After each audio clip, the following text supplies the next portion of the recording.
beautiful scenery, a rich history, and the character of its people makes Scotland a unique place. But the pace of life, seemingly untouched for hundreds of years, has changed. Those in outlying communities are no longer as remote as they used to be. Digital communication channels are changing our attitudes and expectations. We are more aware of the world around us and more demanding of our local services.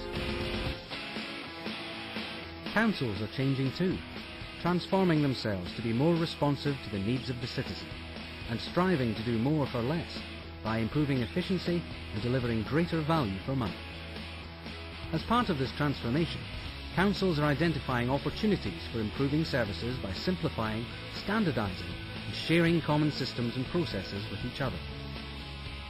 Argyll and Bute, Dumfries and Galloway and Moray are three councils who are actively collaborating, learning from each other, sharing experiences and developing the transformation journey.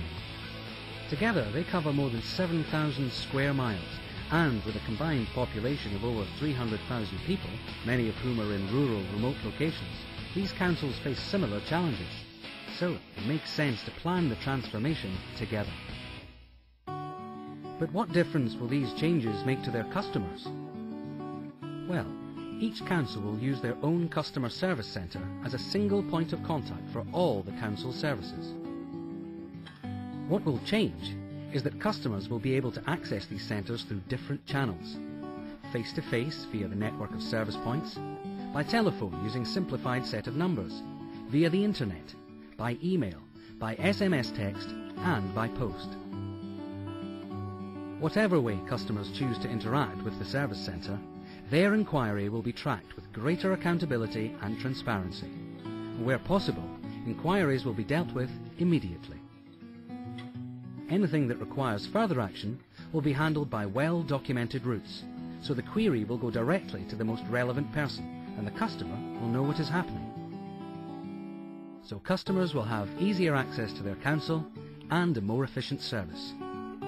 But council employees will also see changes for the better. The growth of broadband and lower-cost digital technology will allow more people to work from home or in the community directly with their customers.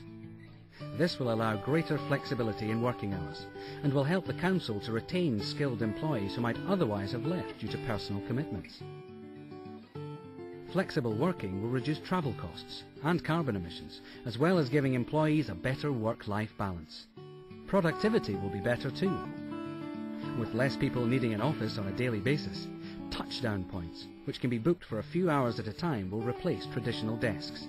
These will reduce the overall demand for office space, bringing further efficiency savings.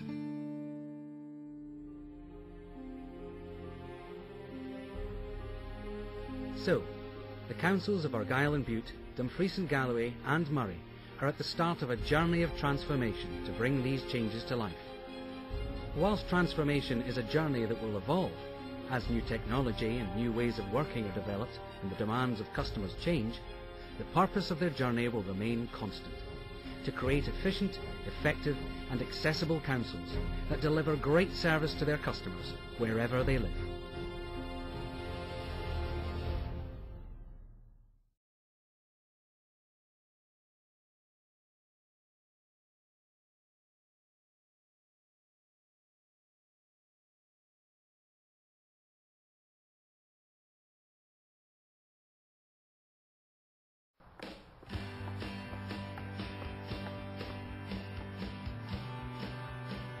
It was the second team meeting I'd been to on the proposed changes. Nothing's been set in stone yet, so it was good to learn more about the proposals on flexible working, as well as have our say on what we think will work for us. By not having to travel backwards and forwards to the office, I think I'll find quite a lot of extra time each day to deal with customers. There are lots of different jobs across the council with their own specific needs.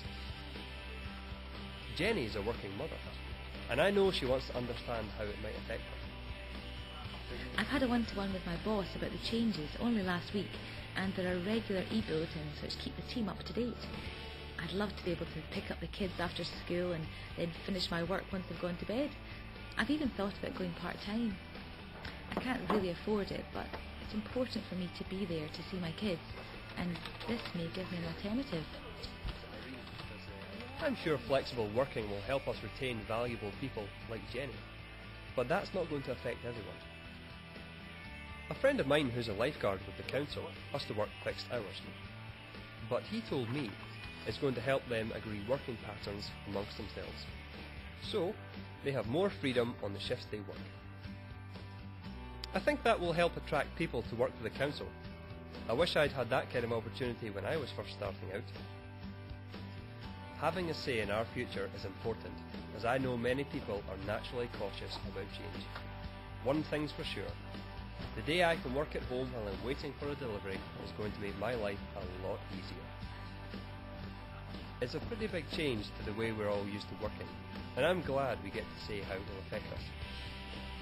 I'm already really busy, so I'm hoping it's going to give me more time to deal with my customers, and still leave me time to complete the paperwork at home where there are no distractions.